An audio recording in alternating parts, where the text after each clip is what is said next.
welcome to another episode of the Revenue Focused Marketer, where we discuss anything and everything related to marketing as well as data. I'm your usual host, Hershey, and today I'm incredibly excited to introduce a guest whose name keeps popping up in every serious marketing conversation.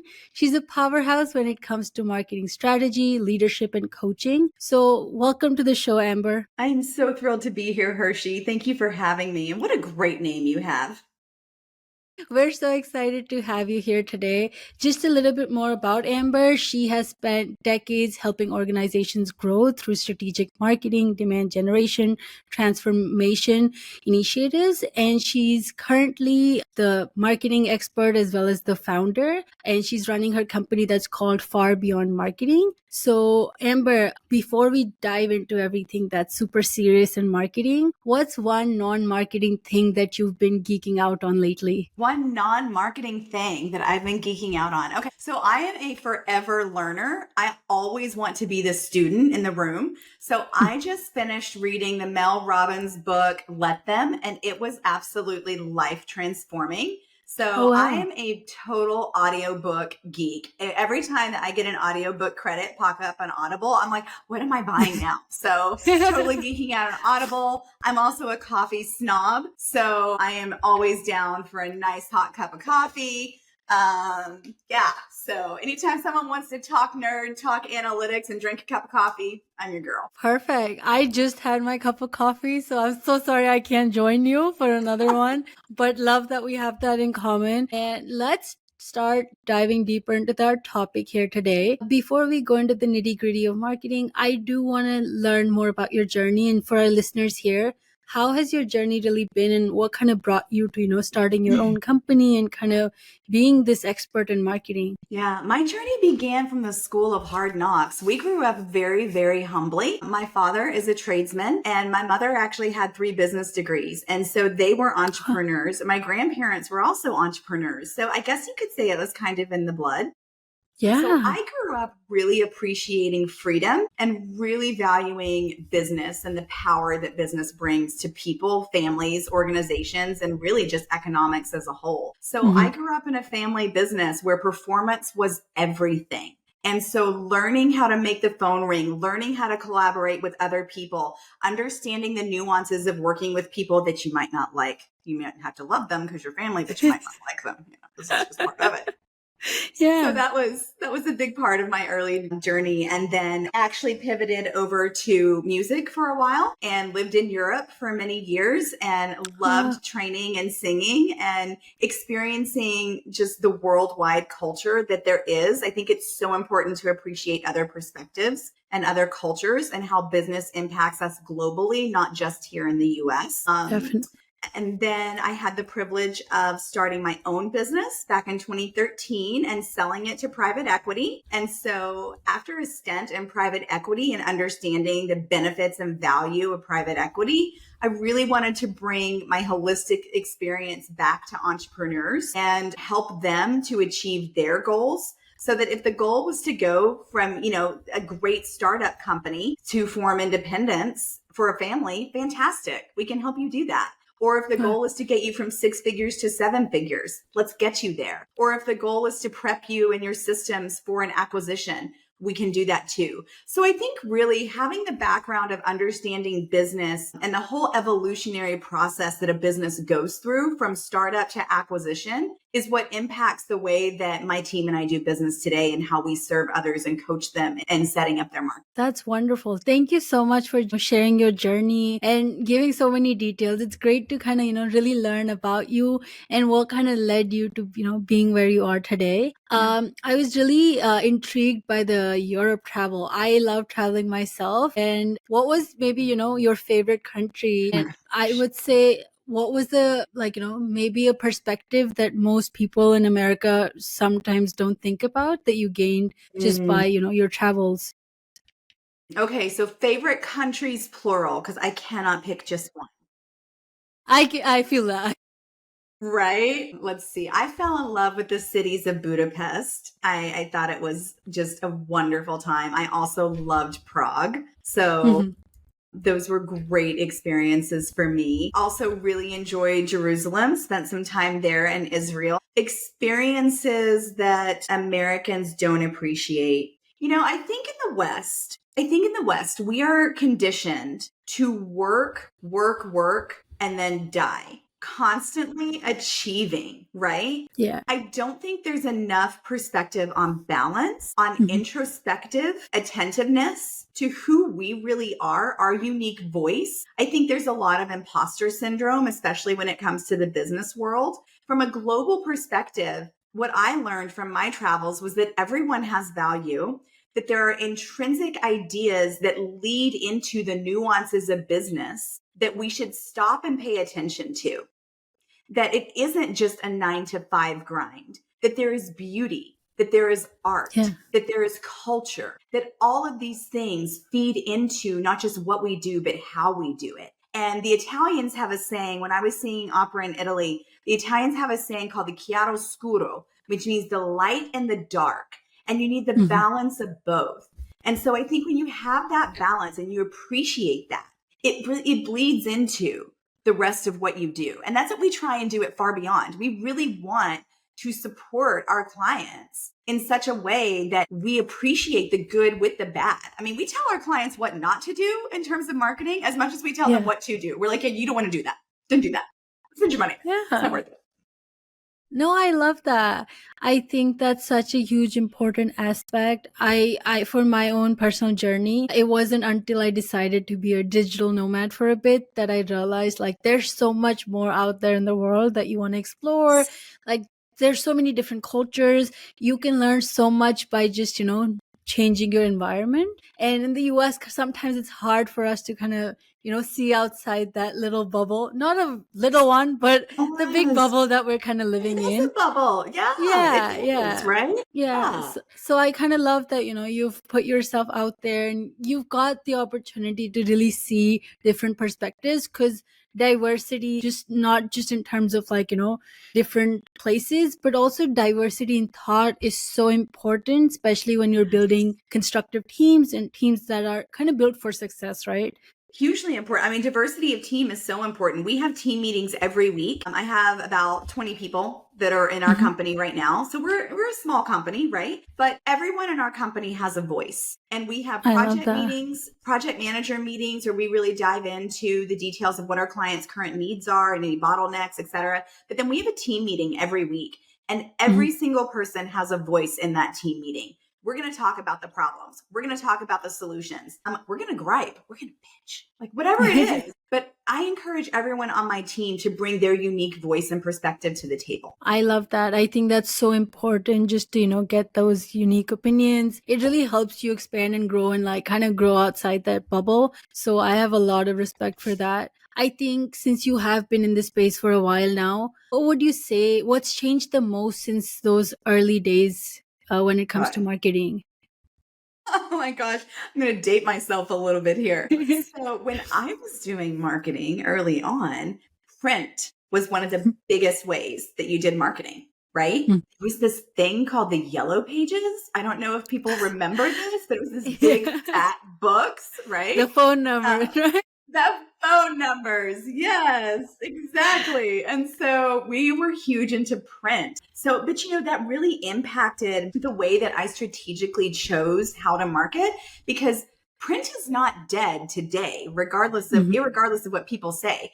There is a strategic advantage with the data science that we have now available to us that we did not have available back in the day. But Yeah. when I was doing marketing and all you could do was blanket an area with a magazine or a postcard or a billboard or a radio ad, it was Yeah. very much a broad spectrum aspect of marketing. Now, in the evolution of where we are today, with the beautiful data, science, AI, hyper targeting, cookies, non cookies, real time learning algorithms. I mean, I could nerd out for days about the strategic advantages that marketers have now if we will harness the power of AI Mhm. and really think about how we can hyper focus and hyper target. And I talk about that in my international best-selling book, right? It's not just about targeting, it's about putting the right message at the right time in front of the right customer. That is the recipe for successful ROI. That's huge. And I like to joke about this all the time. I was like, when we graduated from college, we didn't have chat GPTs or anything like that. So I can't even imagine, like, going back in those times and, having the ability to just use AI. Like, we had to go Yeah. to real libraries and open books and, so the entire world has really, I would say, evolved. And so rightfully his marketing and, definitely the switch from print to, now being able to really focus on metrics that matter. A lot of people, I think there's been conversations that I've been having constantly is even though marketing has evolved so much, there are people that still consider marketing primarily a cost center and not, Yes. something that drives revenue. So for Mm-hmm. folks that are, still exploring that perspective, what advice do you have for them? How does one shift that mindset? And how do you really make marketing, or make others believe that marketing really is an investment and it kind of, leads you to the revenue that you want? Yeah, so I think one of the common temptations of business operators and decision makers is that when you see your business going down, you cut your marketing out of a fear. Yeah. And that is basically cutting your legs off from underneath you. Marketing Mhm. should not be the first thing that gets cut. I like to tell people that marketing is the gasoline that goes into the engine of your company. If your company were a car, sales is the engine. But when you stop putting marketing into the gas tank, then you're Mhm. stalling that car out. Yeah. Yes, marketing will always be a cost center. All right. That's just where it shows on the P&L. However, smart strategic marketing in alignment with operational goals, that is how the company will grow. Biz dev, when you have a combination of parallelism between biz dev, operations, and marketing underneath a strategic plan, then that is where you win. Marketing that is a cost center without benefit is a tactic based marketing where we're Mhm. literally throwing it up against the wall and seeing if it sticks, going, well, I think we should invest $5,000 in Google ads. Why? How did you arrive at that conclusion? Or, well, I feel like we should probably go on social media. Why? Are your customers there? Do you know for a fact that they're there? So I'm huge about developing a strategy, a go-to-market strategy, a customer demographic profile, cross-referencing that with the top revenue generating products or services of a company, and then building a strategy of underlying tactics that will support the growth of the business. That is how you avoid looking at marketing as just a standalone cost center and as an integrated element department with the business as a whole. Sorry, Yeah. soapbox much, but it's true. No, those are facts. And thank you so much for, stating them because I think it's really important to focus on this perspective. I think you mentioned strategy when we were talking about this. And I do want to understand, like, when you walk into a new client engagement or a coaching session, what's the first thing you really look at to understand their marketing maturity? Like, and, maybe you can tell us about some examples where you were able to utilize that marketing strategy to really turn around an organization and their results. Yeah. So the first thing I look at is the leadership. And so we sit down and we say, tell me about your business. Where Mhm. are you stuck? What are your goals? Let's look at the business holistically, right? Let's Mhm. have a conversation. So that's the first thing we do is we look at the business operationally and where the goals are. And then we back into how marketing can support those goals. And then we further back into what we talked about a few minutes ago about what tactics, services, strategies will support those goals. So Mhm. yes, what I like to do is take people through my 4 C's of effective marketing. What I Mhm. find, Hershey, is that there are some foundational elements that are consistently missing from most businesses. Mhm. Foundational element number one is clear copy. Can that business succinctly and clearly say, this is who we are and this is what we do and these are the problems that we solve? You would be shocked how many businesses cannot do that in 4 seconds or less and certainly cannot put that on a website. You know what I mean? Yeah, 1000%. I've seen websites where I can scroll through the entire homepage and not really know what they're trying to sell here. Like, What are you it looks doing? great, but Yeah. what am I here for? And what am I trying to, buy here? So And I then they definitely, wonder, yeah, why are my Google ads not working? Because no one knows what the hell you do. Yeah, Yeah. I know. Yeah. Exactly. So, first thing we do is we look at it foundationally and we say, what is your messaging? And can we clarify it so that people understand whether or not they need your services, right? And attract the Mhm. right customer. The second thing that we do is we take them through a branding exercise and we say, okay, do you have standard branding in place? Do you have a brand standard? Do you have hex codes? Do you have standard logo usage? Are you adhering to it? Or do you just look like a scattered mess? Because if you do, sorry, it's just like a first date. First impressions are everything.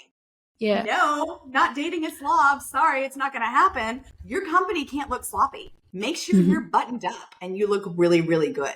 So that's the second Yeah. thing we do. No, first impressions are huge, right? And especially if you open up a page that looks like kind of messy, doesn't really have those color combinations going in for them, that really confuses you and honestly takes away the trust factor, right? Especially when that's the first you're hearing of them or that's the first product you're seeing. If you Yeah. don't have that like trust created from the branding, it's a huge disappointment. Oh my gosh. And then you see them advertise in a magazine or a billboard and you're like, well, that looked disgusting. Like, ew. No, Yeah, it's no, not going to happen. definitely. Yeah.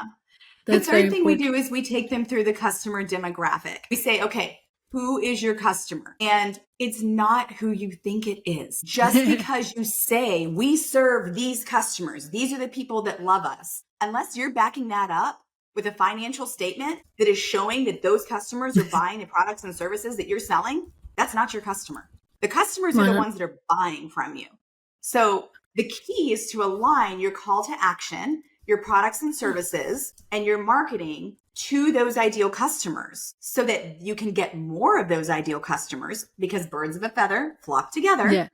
So speaking to them clearly and effectively, and then attracting more people who will appreciate your products or services. So we do an in-depth customer demographic to say, what's the psychographic? What's the demographic? What's the motivating factor for them doing business with you? These are all the elements that have to go into defining your customer audience. And then you can go after them online or in print or wherever you're wanting to go. But you got to know who they are first. Yeah, no, getting the ICPs right is like so important. And a lot of time people miss that, especially when they're like a newer business, I think, or they get it wrong, I think, in their head because they're still experimenting and they really don't know. I have seen cases where, like, the product's great, but you're just selling to people who don't need it. Yeah. So that can really make or break the product sales. I even saw it with like, I think I read it somewhere about Google, those glasses that they had, which kind of work as a phone. Yeah. They could have been selling it to like manufacturers that can't really use their hands while they're busy, but they were selling it to like day to day, like, just to someone who has a phone and has the bandwidth. They're not going to be using it. But when you start selling the same product to the manufacturing section, it's a huge hit. Yes, it is. It totally is. That's right. But you've got to hit the mark. Like you said. Yeah. You got to hit the mark. Yeah. It's true. What's the fourth one? I know you said 4 C's. We're at 3, I think. Oh, sure. Yeah. I want to hear the fourth one now. The fourth one is what I refer to as channel management. And it is a loose term. Channel management has different definitions based on the industry that you're in. But we're not in the business to turn them and burn them. We want to successfully serve our clients again and again and again. So what upsell strategy do you have? What cross-sell strategy do you have? What options do you have in place so that you are retaining your clients? Because it's so much less expensive to retain a client than to go get a new one. So again, 1000%. we're talking about marketing. Yeah. I mean, like, how are we going to serve you again and again? Our company name is Far Beyond Marketing. We want to do more than your marketing. We want to give you marketing dashboards. We want to give you analytics. We want to help you strategize for how you're going to get 10x, So you've got to be able to provide that consistent value to your clients so that they will stay with you. Yeah. No, that's real talk. I think it's so important. A lot of the times people just focus on getting that new client and then, they kind of forget about retaining the client that they do have. So it's really important to be able to focus on that aspect. We did kind of talk here about, also before I move on, I loved your 4 C's. I was really hooked on and really wanted to know all of them for my own self. send you my book. Copy the Yeah, book. that'd be lovely.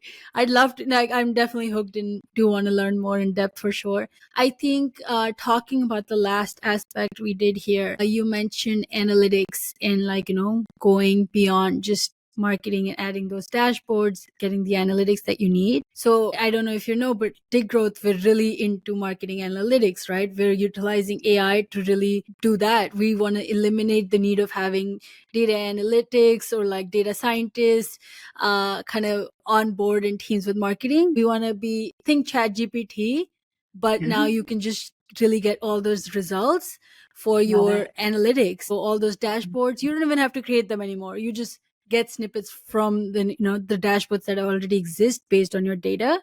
Nice. So we're definitely, like, in the hype of focusing on those analytics and kind of stepping away from vanity metrics, because a lot Mhm. of people are still stuck in the cycle of like, oh, I got these many likes on my post, or like, this is the amount of views I got, but that's not really converting to revenue, right? So what are your thoughts on that? I'd love to Well, hear from first of you. all, I love that you use the term vanity metrics. I wish more people were so self aware to Yeah. understand that vanity metrics do not indicate rev gen or ROI. So thank Mhm. you, Hershey. Like truer words to my heart. Love that. Love that you said that. Yes, 100%. My other thoughts in terms of just AI and in the analytics. Look, it's here to stay. You better get used to ChatGPT and you better get used to real time analytics and data, because if we think that technology is slowing down, we are lying to ourselves. Technology and analytics are going to help us do our job better, faster, more effectively, 100%. And the analytics, it's like that old adage, numbers don't lie. Numbers are objective. They're neither good nor bad. They just are. Okay. So Mhm. analytics are the same thing. And so I would rather know what's working. I would rather know what's not working so that I can then make informed decisions. I don't believe that AI is going to ruin the lives of marketers or solopreneurs. I Mhm. believe that those who endorse it and use it and harness it will become better at their individual crafts. And so for that reason, analytics and AI are going to help to uplift the quality of what we do. Mhm. So yeah, I think it's incredibly important. I think that the more analytics you apply to your decision making as a strategic marketing advisor and decision maker, the more value you bring to any organization. So And harness the it, own it, love it, and make it work for you, because analytics and AI will never replace the strategic value that a critically thinking leader will bring to any organization, right? They just make us better. Yeah, yeah. No, I love that you touched upon this, and I think we can kind of move on to our next segment here. AI is a big, big talk lately, right? Gen AI has made AI so accessible for us that everybody's now able to touch it, like utilize it.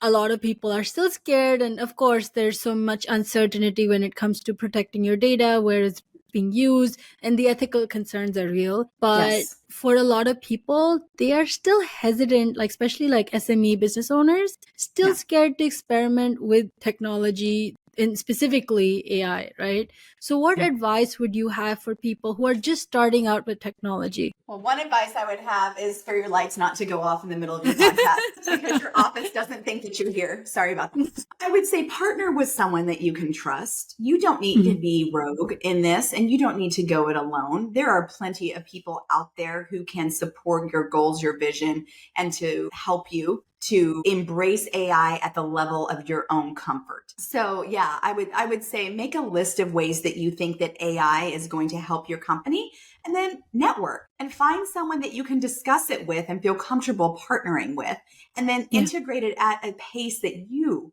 are comfortable with. Make AI yeah, work for you. You don't have to be a yeah. slave to it. It works for Yeah, you. no, definitely. And a lot of people keep, thinking like, is AI here to stay? What does the future of marketing really look like with AI? So I know it's still uncertain. There's still a lot of like, focus, I think lately, since Salesforce and a lot of these bigger companies are investing in this, agentic AI has become the new hype right now. Yeah. But Yeah. what are your thoughts on like, future of marketing, and what do you think it looks like the next 2 to 3 years? I think the next 2 to 3 years are going to show an increased reliability and dependency on AI. I think Mhm. AI is going to change the pace of marketing. I think it's going to help us to hyper target those segments that we talked about before. I think that as marketing leaders, we actually are well positioned to influence the direction that we want AI to have on our Yeah, industry if we will be definitely. proactive enough to do so. No, I think that's so valuable. A lot of times people just focus on adapting to what the shift is instead of taking charge and actually navigating that ship. So I think that's an incredible point, and I think there's a lot that we can really do in making that difference. I do also want to talk about like, SEO and like search. The way we search is like, adapting now. I know there was a time when just Google it was like, everybody's go-to phrase. And Right? now I'm lately seeing it like, let me ask my GPT and see what it says. Or like, Perplexity. There are so many different tools that are coming out there. I know Google's still like, still the main one and like still the focus area, but it's something that may or may not change in the future. So what are your thoughts on like, the future of search? I think the future of search is absolutely going to be evolutionary. And a Mhm. lot of that is going to depend on consumer behavior, right? We've seen search evolve from yellow pages to the implementation of a cell phone to the integration of Google business profiles to when we had massive websites, that were basically replacing our business cards. I think Yeah. search is going to become more targeted geographically. I think that SEO, we're already seeing a massive shift from data dependency on blogs and on websites to more of an integrated Google Maps and Google Business Profile. So I think Mhm. it's going to become more micro and less macro, if that makes sense. Search is going to become instantaneously micro. Yeah, no, definitely. I also do want to talk about like, I guess the future of design and development, right? I'm Yeah. seeing tools that can literally take what idea you have. I think Replit was the tool I experimented with. And within like less than 10 minutes, I had a working prototype of what I wanted a random app that I thought about 2 seconds ago to look like. So it's kind of like everything's happening at such a crazy pace, and you no longer need to like, even be someone who can code to develop an application. So Yeah. what are your thoughts on, how this is going to mold those who are working in the design industry or those, focus on development? Well, I mean, it's going to put the world at their fingertips, right? I mean, the more that they embrace it, the faster they're going to be able to work. I also think it's going to open it up to a wider variety of people who are going to be less dependent upon a succinct skill set that we used to only believe a certain Mhm. people could do, right? I mean, now, Mhm. like you said, with this platform you used, you can develop an app in half the Yeah. time and half the cost. Yeah. It is going to impact the variety of products and services that are brought to the market for sure. I think that's huge, right? A lot of us were hesitant. I think, especially for like small and medium sized businesses, this is a great opportunity because you don't need a lot of budget anymore to be able to really, do the things that like these bigger companies are doing. If I want to create an ad today, I can use GPT to do it. I don't have to hire a photographer, videographer, someone to edit it, right? It's a lot. Like I've been seeing some ads that are made within minutes from just, using different effects on different AI tools. So I think that's definitely, crazy and fascinating to see that change. Yes. I know we are sort of coming towards the end of our session here today. So I did want to ask for people that are, still early in their marketing careers or businesses that are, not probably like still small and medium sized. When do you think is like, a good time for them to start focusing on the non-vanity metrics, start focusing on the ROI aspect? And like, what advice would you have for them? Immediately take the emotion out of it. There are so many things that we are tempted to do based on our own emotions. Logic pushes us forward, emotions pull us back. So as you are early in your career, I think it's really important for you to identify what your passions are for certain, Yeah. but then also look at what the benefits are of harnessing into a niche. Mhm. Know where you want to become an expert and allow yourself the gift of educating and spending time in that certain area. For businesses that are starting up, do the 4 C's from the beginning. Start with the end in mind and have a strong foundation for your marketing. Because if you will come out of the gate with an annual marketing strategy, with an idea of your calls to action, with consistent branding and clarity of your message, you are light years ahead of your competition because you're not cobbling it together. You're coming out Mhm. with a plan. So always start with a plan. That's wonderful advice. Amber, this has been such an incredible session today. You've just been sharing so much gold with us. For folks who want to level up their marketing strategy and get leadership coaching, where can they really connect with you? Yeah, go to my website, farbeyondmarketing.com, or Amber Gaige, that's GAIGE.com. We are actually opening up our first ever marketing mastermind with me. It's going to start in June. We're limiting it to 10 people. So we will meet once a month for 90 minutes, and we will be going through my 4 C's of effective marketing. There will be homework, nothing major, but we are limiting it to 10 people. So if you're interested in signing up for that, just go to our website and say, I want in the marketing mastermind. That's wonderful. Thank you so much, Amber, for being here today, for sharing your stories, sharing your thoughts and insights. I know I learned a lot from you, and I'm sure our listeners will too. For the listeners that did, listen to this episode, we would love to get your thoughts and what did you really take away from this. So don't forget to tag us, Amber and me, on LinkedIn, and share your favorite takeaways. Until the next time, stay curious, and thank you again, once again, Amber, for joining us today. It was my privilege. Thanks for having me, Hershey. Blessings.